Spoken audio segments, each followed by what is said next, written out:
한국은행이 기준금리를 0.25%포인트 올리면서 지난해 8월 이후 1년 3개월 동안 기준금리는 연 0.5%에서 3.25%까지 훌쩍 뛰었습니다. 기준금리는 내년 상반기까지 계속 오를 것으로 보여서 대출자들의 이자 부담도 점차 커질 전망입니다. 강희경 기자입니다. 코로나19 시절 연 0.5% 수준에 머물렀던 기준금리는 지난해 8월 처음으로 인상된 뒤 올해 두 차례 빅스텝을 거쳐 빠르게 올랐습니다. 1년 3개월 만에 3.25%까지 올랐지만 금리 인상 기조는 당분간 유지될 것으로 보입니다. 한국은행 금융통화위원 대부분이 최종금리 수준은 3.5% 이상이 바람직하다는 의견을 내놓았기 때문입니다.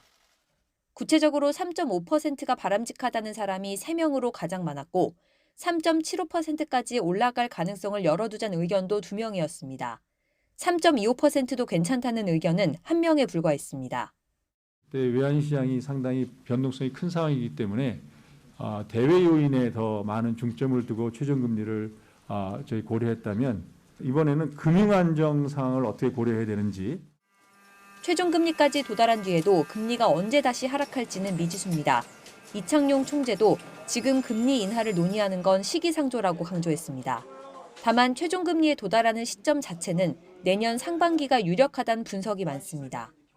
미 연준의 금리 인상 기조가 짧으면 내년 초, 길어도 내년 상반기까지밖에 이어지지 못할 것으로 보고 있고, 내년으로 넘어가면서 경제 성장률이 상당 부분 떨어질 수 있는 이런 경기 침체 우려를 감안한 물가를 잡기 위한 선택이지만 대출자들의 시름은 깊어질 수밖에 없습니다.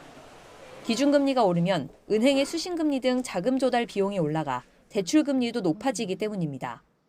금리 인상으로 인해서 이런 여러 경제 주체들이 어려움이 가중될 거라는 것은 예상하면서도 할 수 없이 추후 고통을 낮추기 위해서 하는 정책이었습니다. 다만 금융당국이 자금시장 안정화 차원에서 수신금리 인상을 자제해달라고 당부했다는 점이 대출금리 상승세 둔화에 어느 정도 영향을 미칠 것으로 보입니다.